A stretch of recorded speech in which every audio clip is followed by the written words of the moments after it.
Hello student, मैं हूं ML. आप देख रहे हैं एमएल सर की क्लास। आज की क्लास में आज जो मुख्य टॉपिक है वो कक्षा 10 के छात्रों के लिए है। एमपी बोर्ड की परीक्षाएं मई में शुरू होने वाली हैं, उसमें कक्षा 10 के बच्चों को भी भाग लेना है।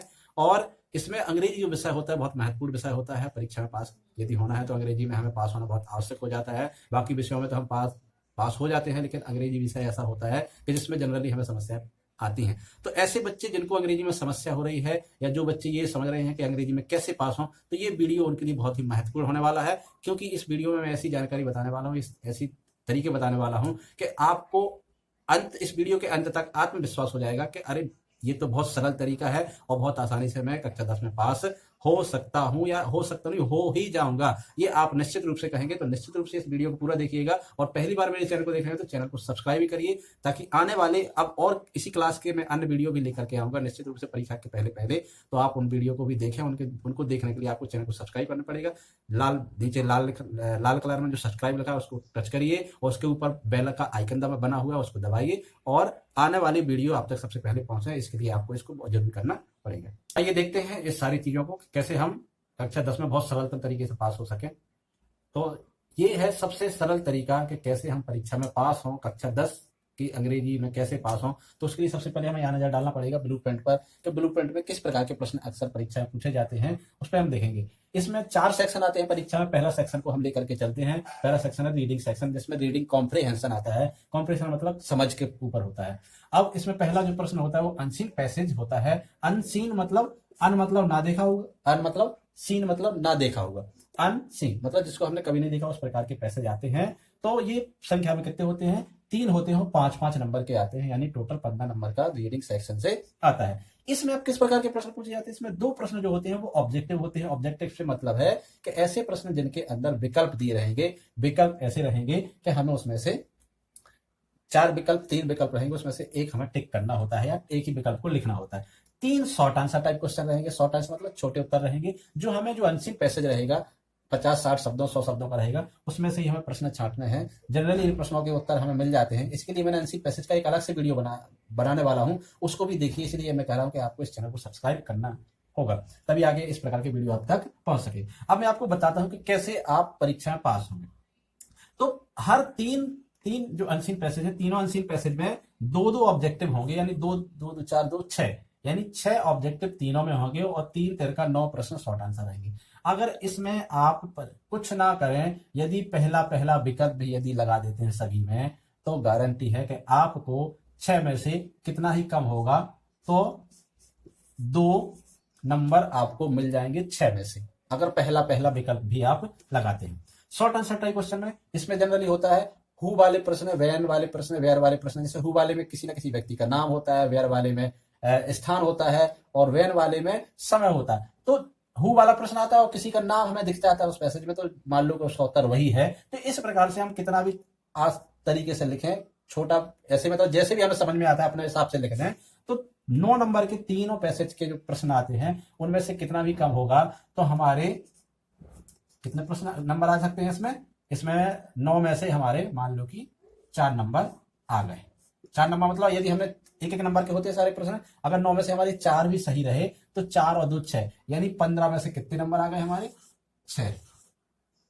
आपने देखा कि इसमें से हमने देखा कि 2-2 ऑब्जेक्टिव, यानी तीनों प्रश्न के 6 ऑब्जेक्ट में से हमने 2 नंबर ही सिलेक्ट किए हैं एक ट्रिक के माध्यम से, कि 2-2 में से पहला यदि हमने सिलेक्ट किया तो 6 में से 2 हमारे निश्चित रूप से सही होंगे। इसकी आप प्रैक्टिस भी कर सकते हैं। और 9 शॉर्ट आंसर टाइप क्वेश्चन तीनों में लगा करके देखें तो इनमें से 4, यानी कि टोटल मिला के हमने 6 नंबर प्राप्त कर सकते हैं। इतना प्राप्त करना बिल्कुल भी कठिन नहीं है। ठीक है, तो ये हमारा पहला सेक्शन होगा। दूसरे सेक्शन की बात करते हैं। दूसरा सेक्शन है अपना राइटिंग सेक्शन। राइटिंग सेक्शन में 3 प्रश्न जो होते हैं वो लेटर होता है। ये जो होता है 6 नंबर का लेटर, मतलब इसमें है एप्लीकेशन, लेटर अथवा एप्लीकेशन। ठीक है, दूसरा होता है नोट मेकिंग, ये होता है 7 नंबर का, और ये ऐसे यानी 7 नंबर टोटल ये होते हैं। इसका टोटल यदि लगाएं तो 7 दूनी 14 6 20, ये 20 मार्क्स का होता है। तो 20 मार्क्स में हमें कितने नंबर प्राप्त करने? जैसे अपन ने देखा कि रीडिंग मार्क में 15 में से 6 बहुत न्यूनतम अपन ने लगाए हैं, तो इतने प्राप्त कर सकते हैं, जैसा कि मैंने बताया आपको। अब इसमें से हम कैसे प्राप्त करें? सबसे पहले होता है लेटर राइटिंग। लेटर मतलब एप्लीकेशन राइटिंग जिसको बोलते हैं। लेटर और एप्लीकेशन ये 2 प्रकार के होते हैं, एक इनफॉर्मल लेटर, एक होता है फॉर्मल लेटर। तो लेटर जो इन्फॉर्म होला तो उसको हम नहीं पढ़ना है, सीधा केवल एक तरीका देखना है कि हमें एप्लीकेशन को ही पढ़ना है। एप्लीकेशन में कुछ चुनिंदा एप्लीकेशन जो परीक्षा में अक्सर पूछी जाती है, टीसी की, एसएलसी, सीसी की एक एप्लीकेशन होती है, और फुल फी कंसेशन की एक एप्लीकेशन होती है, छुट्टी के। इनमें से 2-3 एप्लीकेशन हमें बहुत आसानी से याद हो जाती हैं, वो याद कर लें। यदि नहीं भी होती हैं तो इसकी एप्लीकेशन के जो तरीके होते हैं नंबर देने के, उसमें एप्लीकेशन जो सबसे ऊपर लिखा जाता है टू द प्रिंसिपल, जो भी हम लिखते हैं वो उस स्कूल का नाम लिखना है जो प्रश्न में पूछा गया है। यदि आपने वो सही लिख दिया है और सब्जेक्ट सही लिख दिया है तो आपका 2 नंबर क्लियर हो जाएंगे। यानी कि एक इसको ऊपर लिखने के जो हम लिखेंगे टू द प्रिंसिपल करके, और दूसरा उसका सब्जेक्ट के किस विषय में ये एप्लीकेशन पूछी गई, तो दोनों के हमें 1-1 नंबर मिल जाएंगे। और बीच का जो भाग रहता है एप्लीकेशन वो 3 नंबर का रहता है, और आखिरी में जो सब्सक्रिप्शन लिखते हैं हम नीचे लिखते हैं कि योर्स ओबीडियंटली, तो इसमें हमें 1 नंबर मिल जाते हैं। यानी कि 3 नंबर ऐसे होते हैं जो हम बहुत आसानी से प्राप्त कर सकते हैं, हमें एप्लीकेशन ना हो, मतलब एप्लीकेशन याद हो या ना हो। यदि हमने बीच का पूरा लिख दिया तो निश्चित रूप से और नंबर मिल सकते हैं। अगर हमने ये ऊपर का सब्जेक्ट और नीचे का लिख दिया तो समझ लो हमें एप्लीकेशन में कम से कम कितने नंबर मिल सकते हैं, जो बिल्कुल भी नहीं है हमें याद, तो इसमें हमें कितने नंबर मिल जाएंगे, 2 नंबर। इसमें भी अपन ने 6 में से केवल 2 ही नंबर लगाए, न्यूनतम मार्क्स दिए अपन ने। अब नोट मेकिंग एक ऐसा प्रश्न है कि इसमें हमें बहुत आसानी से नंबर प्राप्त हो जाते हैं। इसके जो प्रश्न होते हैं, 2 प्रश्न आते हैं, एक होता है 4 नंबर का जिसमें नोट होता है, और दूसरा होता है 3 नंबर का यानी जिसमें समरी लिखते हैं। तो नोट मेकिंग जो होती है, जनरली नोट्स एक फॉर्मेट के तहत बनाए जाते हैं, उसका भी वीडियो बनाने वाला हूं, वो भी आप मेरी वीडियो को जरूर देखिएगा। तो 7 प्रश्नों में, वो 7 नंबर में 4 नंबर के नोट्स होते हैं और 3 नंबर की समरी होती है। 4 नंबर के नोट्स में हमें केवल एक तरीका फॉलो करना है, वो तरीका हमने यदि बना लिया है जो तुम्हारे टीचर या सर ने बताया होगा, तो उसके हिसाब से ही हमें चलना है। और अगर उतना तुमने बना लिया, मतलब बहुत साधारण सा तरीका है उसका, हर स्कूलों में ये पढ़ाया जाता है, मध्य प्रदेश के जितने स्कूल हैं सब में ये बताया जाता है कि कैसे सरलतम तरीके से हम नोट्स बना सकते हैं। और समरी भी वही होती है कि जनरली हम पूरी तरह से तो नहीं लिख पाते। समरी का मतलब होता है सारांश, किसी पैसेज का सारांश लिखना वो हम नहीं लिख पाते हैं क्योंकि हम हिंदी भाषी हैं, लेकिन उसमें हम तरीका ये लगाएं कि जो यदि सब जो पैसेज की सब सीमा 100 है तो हम वहां पर जो समरी लिखें वो कम से कम 30 से 40 शब्दों में बनाएं। 30-40 शब्दों में यदि समरी बनाते हैं तो उसका कहने का मतलब पैसेज का 1/3 भाग लिख देते हैं, पैसेज के कहीं भी से लिख दें, कोई दिक्कत नहीं है।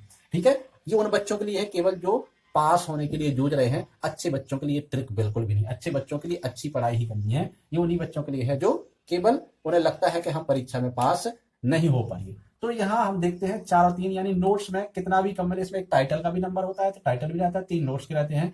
तो यदि आपने वो सही किया तो 4 में से 2 नंबर इसमें मिल जाते हैं और 3 में से 2 इसमें मिल जाते हैं, यानी टोटल हमें इसमें से भी कितने मिल जाएंगे, 2 और 2 4 नंबर मिल जाएंगे। बहुत सरलतम तरीका है इसका, ये अगर इतना फॉलो कर लिया हमने तो आसानी से प्राप्त हो जाएंगे। इसके लिए जरूरी है कि हम पूरे प्रश्नों को हल जरूर करें। उसके बाद आता है निबंध।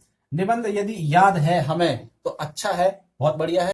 बाकी हम देखते हैं कि इसमें रिपोर्ट की ऐसे की अथवा में एक प्रश्न आता है जिसको बोलते हैं रिपोर्ट राइटिंग। रिपोर्ट राइटिंग में कुछ इनपुट दिए जाते हैं, कुछ विजुअल इनपुट या विजुअल रहता है या वर्बल रहता है। वर्बल मतलब कुछ छोटे छोटे पॉइंट दिए रहेंगे, उस पॉइंट के आधार पर एक हमें पैसेज पूरा बनाना पड़ता है। मान लो कि हमें ऐसे नहीं आ रहा है, निबंध नहीं बन रहा है हमसे, तो हमें इस रिपोर्ट को ट्राई करना है, रिपोर्ट को बनाना है, क्योंकि ये भी 7 नंबर का ही प्रश्न आता है, निबंध के अथवा में होता है। तो ये रिपोर्ट होती है, उसमें जो पॉइंट दिए होते हैं उनको क्या करना है, केवल लिख करके पूरा पैसेज बना देना है। कितना भी कम मिलेगा तो हम उसमें से 2 नंबर प्राप्त किए जा सकते हैं। मतलब कुछ नहीं से अच्छा है कि हम कुछ वहां पर कर दें।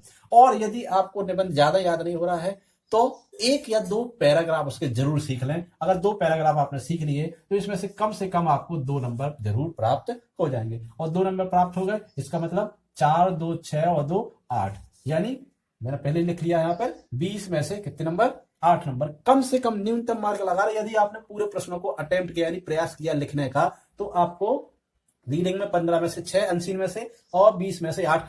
ये भी नहीं सोचना कि इससे ज्यादा भी हो सकते हैं आपके, लेकिन ये गारंटी है मेरी इससे कम नहीं होंगे आपने अगर इन प्रश्नों को इस तरीके से किया जैसे मैं बता रहा हूँ आपको। तो इसके बाद चलिए अब अगला सेक्शन देखते हैं जो है ग्रामर सेक्शन में जो पहला प्रश्न होता है वो होता है ब्लैंक्स का।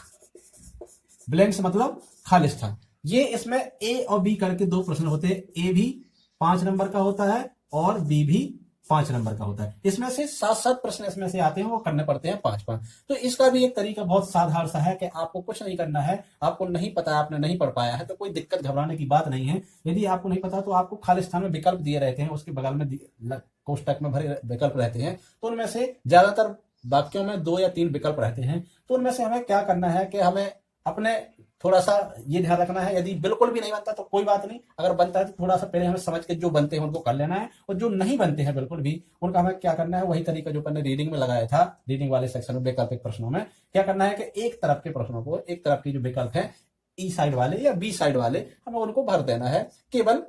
इसीलिए अब ये 5-5 नंबर, अब इसमें 7 आते हैं, कितने आते हैं, 7 इसमें होते हैं, तो 7 के 7 ही कर देना है आपको, ये नहीं कि 5 प्रश्न 5 नंबर का है तो 5 ही करना है, 7 के 7 कर देना है। तो ये मान के चलना है कि आपके यहाँ इस 10 नंबर में से, यानी ये टोटल कितना होता है, 10 नंबर का होता है जो खाली स्थान, 10 में से कितने भी कम होंगे आपके, यानी 10 नहीं है फिर 14 प्रश्न हो जाते हैं, क्योंकि 7 इसमें होंगे और 7 इसमें होंगे, करने 5 उसमें से, तो कितने हो जाएंगे टोटल, 5-5 नंबर के हैं, तो अगर हमने कितना भी कम किया तो हमें इसमें से 4 नंबर प्राप्त हो जाएंगे। आप इसकी प्रैक्टिस करके देख लेना। दूसरा, इसके बाद जो दूसरा प्रश्न होता है इसमें, वो होता है डू एज डायरेक्टेड। ये जो प्रश्न होता है ये भी 5 नंबर का ही आता है, थोड़ा सा कठिन होता है क्योंकि इसमें जैसे निर्देश दिए जाते हैं वैसे ही करना होता है, और इसके लिए हमें ग्रामर का जानना बहुत आवश्यक होता है। तो थोड़ा सा कठिन चैप्टर है, इसके कुछ सेंटेंस हैं जो प्रमुख सेंटेंस हैं वो मतलब जनरली पूछे जाते हैं, तो यदि आप प्रैक्टिस कर सकें, पिछले 1-2 साल के पेपरों को उठा करके देख लें कि डू एज डायरेक्टेड में कौन से सेंटेंस आते हैं, उन सेंटेंसों को आप यदि हल कर लेते हैं निश्चित रूप से ज्यादा नहीं तो 1 या 2 नंबर हम इससे प्राप्त कर सकते हैं, कितना ही कहें तो हम 1 नंबर इसमें से भी प्राप्त करना है। इसमें भी 7 आते हैं, 7 के 7 ही करना है आपको, 5 बिल्कुल नहीं करने, पूरे करने हैं, ठीक है ना, जैसे भी बने आपको पूरे करने हैं, कितना भी करके यदि वो सही रहा, और वो कब करना है, जब आपको लगता है कि हमने कुछ सीखे हैं, तो 1 आध 2 यदि आपसे बन जाता है तो 1 नंबर इसमें से प्राप्त कर सकते हैं। तीसरा होता है क्या का, ट्रांसलेशन का। ट्रांसलेशन भी 5 नंबर का होता है, इसमें भी 7 आते हैं, 7 में से 5 नंबर का होता है। अब इसमें हम कितने प्राप्त कर सकते हैं ये देखना है, तो इसमें कुछ चुनिंदा सेंटेंस ऐसे होते हैं, पिछले हमने बताया ना, पिछले साल के कुछ पेपर को उठा करके कॉपी में हम लिख लें, उनमें से सेंटेंस ज्यादा नहीं होगा, 15 से 20 सेंटेंस होगा। मैं आपको बता सकता हूं कि 15-20 सेंटेंस में से ही आपके कम से कम कितना भी फंसेंगे तो 2 से 3 आपको हो सकता है 5 के 5 ही फंस जाए, क्योंकि उनमें से अक्सर पूछे जाते हैं, और अगर आपका भाग अच्छा रहा तो 5 से 5 भी फंस सकते हैं, नहीं तो आपके कितना भी कम रहे तो इसमें से 3 नंबर आप प्राप्त जरूर कर सकते हैं, यदि आपने वो 15 प्रश्नों को सीख लिया जो पिछले 3-4 सालों में आए हुए हैं। आप उनमें से देखना, जैसे वर्षा हो रही है, सूरज पूर्व से उगता है ना, और आज रविवार है, इस प्रकार के कुछ सेंटेंस हैं जो कंटिन्यूअसली रिपीट होते हैं, तो उनमें से उस सेंटेंस को आपने याद कर लिया तो निश्चित रूप से आपके ये हो जाएंगे। और अब इसके जो न्यूनतम है, हमने बिल्कुल न्यूनतम लगाए हैं जो आपको प्राप्त होंगे, इस ये मान के चलना कि इससे ज्यादा ही प्राप्त होंगे यदि आपने थोड़ी सी इस पर फोकस डाल दिया, इससे कम नहीं बनेंगे। तो टोटल हमारे ग्रामर सेक्शन में भी 20 में से 8 यानी टोटल 55 नंबर का हमारा था, जिसमें से हमें कितने प्राप्त हो जाएंगे, आप देख रहे हैं इसको, 8 2 16 और 6 22 नंबर हमें इसमें से प्राप्त हो जाएंगे। केवल हमें चाहिए 11 नंबर और चाहिए, काहे के लिए, 33 लाने के लिए। तो 33 लाने के लिए 11 नंबर की आवश्यकता है। अभी हमारा 45 नंबर का किताब का पूरा जो चैप्टर है वो बचा हुआ है। तो आइए अब उस चैप्टर को देखते हैं। आखिरी सेक्शन है जो हमारा, वो टेक्स्ट और वर्कबुक से आता है। ये हमने जैसा कि बताया ना, ये टोटल 45 नंबर का होता है। इसमें से कुछ महत्वपूर्ण है जो हमें, मतलब हमने नहीं भी पढ़े होंगे तब भी हम आसानी से उसको हल कर पाएंगे। पहला प्रश्न इसमें आता है एक्सट्रैक्ट फ्रॉम प्रोज। प्रोज वो पार्ट होते हैं जो पोएम को छोड़ करके होते हैं, जितनी पोएम है हमारे पार्ट में बाकी के प्रोज हो गए, ठीक है।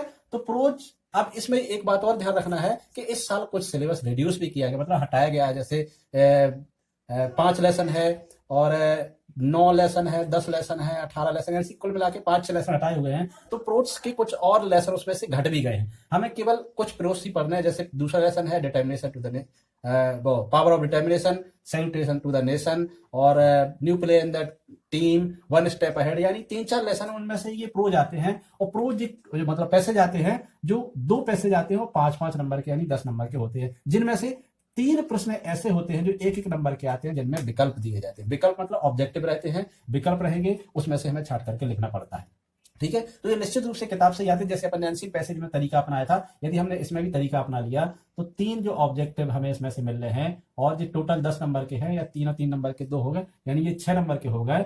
तो हमने देखेंगे इसमें कि दोनों पैसेज से, कितने पैसेज से, दोनों पैसेज से इसमें 3 नंबर का है, और दूसरे पैसेज में भी 3 नंबर का होगा, यानी 6 नंबर का पैसेज होगा। तो 6 नंबर के पैसेज से हमें कितने भी कम होंगे तो हमें वही जो हमने पहले 6 नंबर का पैसेज था, 6 नंबर में कितना भी कम होंगे तो हमारे 2 नंबर उसमें से मिल सकते हैं। और जो एक प्रश्न होता है 2 नंबर का, दोनों पैसेज में एक प्रश्न 2 नंबर का होगा, तो वो इसमें से 2 नंबर और उसमें से 2, यानी 4 नंबर, टोटल 3 और 3 6 नंबर और 2 और 2 4 नंबर, टोटल कितने नंबर का होता है? 10 नंबर का। 10 नंबर का हमने कितना भी हल्का प्रयास किया तो 10 नंबर में हमें इधर 2 इसमें से प्राप्त हुए 6 में से, और 2 इसमें से, टोटल कितने नंबर प्राप्त हुए हमें? 4 हम इसमें आसानी से प्राप्त कर सकते हैं। बहुत ही सरल होते हैं, जो ऑब्जेक्टिव प्रश्न आते हैं उसमें से बहुत सरल होते हैं। उसमें कई बार लेखक का नाम पूछ लिया जाता है और उसमें लाइनों में कोई भी ऐसे शब्द लिखे रहते हैं जो हमने अक्सर समझ में आ जाते हैं कि क्या लिखे हुए। और इसके बाद एक एक्सट्रैक्ट आता है जो पोएम से आता है, ये होता है 3 नंबर का। इसमें भी तीनों ऑब्जेक्टिव होते हैं। ऑब्जेक्टिव मतलब इसमें कई बार ऐसा भी पूछ लिया जाता है, पोएम और पोएट का नाम पूछ लिया जाता है, तो हमें थोड़ा सा इस पर मेहनत करनी पड़ेगी कि पोएम और पोएट के नाम हमें जरूर सीखने पड़ेंगे। यदि नहीं भी आता है तो चल जाएगा, लेकिन इसमें से जो विकल्प आते हैं उनको हम कर सकते हैं। कितना भी कम हुआ तो हम इसमें से ज्यादा नहीं लगाएंगे, केवल जैसे ये 10 में से 4 लगा लिया इसमें, बाकी इसमें से हमने कितना भी कम किया तो 1 लगा लिया। अभी 45 नंबर में से कितनी अपन ने अभी लिया है? 10, और ये 3 नंबर का ये है तो कितने हो गए? 13 नंबर हो गए। बाकी के अभी कितने बचे हुए हैं? 45 में से 13 घटा दें तो 2 और ये 3, यानी 32 नंबर अभी बचे हुए। 32 नंबर में सारे प्रश्न आते हैं। एक प्रश्न आता है ड्रामा से। एक प्रश्न जो होता है वो कहां से आता है? ड्रामा। ड्रामा हमारा कौन सा लेसन है? 12 लेसन है महाराणा प्रताप, उसमें से आता है। उसमें 3 प्रश्न रहते हैं और 3 में से 2 आते हैं एक के अथवा में, तो ये 4 नंबर का होता है। ये हम इसको छोड़ दें, ये बड़ा है, क्योंकि हम बड़े प्रश्न जैसे नहीं कर पाए तो छोड़ देना, कोई दिक्कत नहीं है। उसके बाद अब कितने बचे हमारे? 13, तो इसको हम 4 और इसमें से घटा देते हैं, तो ये 8 और 2, यानी कि अभी 28 नंबर का और हमारा बचा हुआ है पेपर। तो 28 नंबर में जो प्रमुख होता है वर्कबुक। वर्कबुक जो होती है वो बहुत ही प्रमुख होती है। वर्कबुक में से आप देखेंगे तो इसमें 3-3 नंबर के 5 प्रश्न आते हैं, यानी टोटल 15 नंबर का पेपर में आता है। 3-3 नंबर के 5 प्रश्न आते हैं। अब इसमें बहुत सारे प्रश्न ऐसे होते हैं वर्कबुक में, जिनमें से कम 10-15 प्रश्न आपको याद करने हैं, और वो कैसे? जिनके उत्तर एक एक या 2-2 शब्दों के हैं। जैसे आपने देखा होगा, what does we get from the cow? We get cream, उसका उत्तर केवल क्रीम लिखना है। और जैसे व्हाट डिड अशोका डू? तो उसमें अशोका प्लांटेड सेड ट्री, यानी प्लांटेड सेड ट्री। एक एक या 2-2 शब्दों के उत्तर बहुत सारे हैं जो हम आसानी से सीख सकते हैं, और वो सीख लेंगे हम। ज्यादा नहीं सीखना है, केवल 10 से 15 प्रश्न सीखना है। उसके लिए आप अपने टीचर की भी सलाह ले सकते हैं। यदि आप शिक्षक हैं और आप देख रहे हैं इस वीडियो को, तो आप भी अपने बच्चों को इस प्रकार से 10 या 15 प्रश्न दे सकते हैं, जिसमें से 3-3 नंबर के जो प्रश्न आते हैं वो 5 आते हैं, और 5 में से बच्चों को यदि 2 ही प्रश्न उसमें से आ जाते हैं, और जनरली जो आते हैं आप भी जानते हैं हम कि 2 प्रश्न आते हैं, और उनको हम कैसे 3 दूनी 6, यानी कितने नंबर हम इससे प्राप्त कर सकते हैं? 6 नंबर इसमें से भी प्राप्त कर सकते हैं। अगर इसमें से हम 6 और घटा दें तो हम देखेंगे कितने बचे? 2 और 2, यानी अभी 22 नंबर का पेपर हमारा और बचा है। तो सॉरी, 6 नहीं घटाना है, 15 घटाना है, ठीक है ना, क्योंकि ये 15 का है। तो 15 में 8, 3 और 1, यानी 13 नंबर का पेपर अभी और बचा है, जो हमारी टेक्स्ट बुक से और क्वेश्चन आते हैं। टेक्स्ट बुक से क्वेश्चन वो आते हैं, कुछ पोएम से भी आते हैं और कुछ प्रोज सेक्शन से भी आते हैं। तो हमें इसमें भी वही काम करना है कि 10-15 प्रश्न इसमें से भी सीखना है हमें, एक या 2-2 शब्द वाले। ऐसे ही हमें टेक्स्ट बुक से भी सीखना है। जैसे अब बताया ना कि सैल्यूटेशन टू द नेशन में एक प्रश्न है, वो जैसे हु इज नोन एज शहीद आजम, तो उसका उत्तर है केवल और केवल भगत सिंह। जैसे what slogan raised bye them, तो उसका उत्तर है इंकलाब जिंदाबाद, साम्राज्यवाद मुर्दाबाद। तो ये बहुत ही सरल मतलब थोड़ा सा लिखने में कठिन है, लेकिन इसको याद रखा जा सकता है, इसको लिख सकते हैं। और भी ऐसे कई प्रश्न हैं जिनके उत्तर 1 या 2-2 शब्दों में है। उसको आपको चिन्हित करना है, या आप अपने शिक्षक से चिन्हित करवा लें कि हमें ऐसे 10 प्रश्न या 15 प्रश्न लिख के दे दें। उसी प्रकार से हम एक काफी भी बना सकते हैं। जैसे हमने सेंटेंस के लिए बताया कि 15 सेंटेंस हम यदि लिख लें जो रिपीटेडली परीक्षा में आते रहते हैं, मतलब बदल बदल के, तो उन सेंटेंस को हम लिख लेते हैं, तो निश्चित रूप से 15 सेंटेंसों में 2-3 सेंटेंस फंसने की गुंजाइश ज्यादा रहती है। इसी प्रकार से हम 10 प्रश्न टेक्स्ट बुक से और 10 प्रश्न वर्कबुक से सीख लेते हैं। तो जो टेक्स्ट बुक से 13 नंबर का आना था, जो 13 नंबर है, 13 नंबर है, इसमें से यदि हमारा ज्यादा नहीं है तो हमने यदि कितने प्रश्न कर लिए? 1 या 2 प्रश्न कर लिए, 2 ही नंबर हमने जोड़ लिए, ज्यादा नहीं जोड़ रहे हैं। 13 में से 2 ही जोड़ लो। एक ही प्रश्न आपसे यदि हमसे बना तो हमारे, अब देख लो कितने टोटल हो रहा है। 6, 2, 8, 6 हमें वर्कबुक से मिले, 15 में से 13 में से 2 टेक्स्ट बुक में मिले। ड्रामा का हमने बिल्कुल भी प्रश्न अटेम्प्ट नहीं किया, क्योंकि वो बड़ा होता है, हम नहीं कर पाते। यदि कर सकते हो आप तो ये बहुत बेहतर हो जाएगा। 6, 2, 8 और 1, 9 और 4, 13, यानी हमें इससे बुक से, यानी दोनों बुक से, टेक्स्ट और वर्क बुक से कितने मिलेंगे? 45 में से 13, ये बिल्कुल न्यूनतम है। ये मान के चलिए इससे कम नंबर यदि आपने प्रयास किया है लिखने का पूरी तरह से, तो इससे कम नंबर आपको नहीं मिलेंगे, इससे ज्यादा ही मिलेंगे। अब टोटल आप देख सकते हैं कि तीनों सेक्शन के 22 नंबर थे, टोटल मिला के हमने 100 में से कितने नंबर प्राप्त कर सकते हैं? 35, जो बहुत ही न्यूनतम है और जो आसानी से प्राप्त किया जाता है, और ये हमारी पासिंग मार्क भी होती है। अब ये अगर इस विधि से आपने थोड़ा सा मेहनत, मतलब ये मान के चलिए कि आपकी कितनी मेहनत है, यदि पूरी साल पढ़ाई नहीं कर पाए हैं आप और आपको लगता है कि हमें पास होने की गुंजाइश नहीं है या डर लगता है कि कैसे पास होंगे, तो आप इस विधि से आप थोड़ा सा मेहनत करिए। ज्यादा नहीं करना है आपको, 10-15 सेंटेंस लिखने हैं और 10-10 प्रश्न लिखने हैं, यानी टोटल 20 प्रश्न लिखना है टेक्स्ट बुक से और वर्कबुक से। वो भी ऐसे प्रश्न जो आपको लगता है ये बहुत आसान है याद करना, या आपने शिक्षक से भी पूछ सकते हैं, जैसा कि मैंने कहा कि ऐसे प्रश्न बता दें हमें कि जो 1 या 2 शब्दों के हो, जिनको आप आसानी से याद कर सकते हैं। ना हो तो आप उस प्रश्नों का, उस सेंटेंस का एक चार्ट बना लें, वो अपने जहां सोते हैं वहां उसको चिपका लें, ताकि हमें बार बार वो प्रश्न याद रहे, हम मतलब पढ़ते रहें तो प्रश्न याद रहेंगे।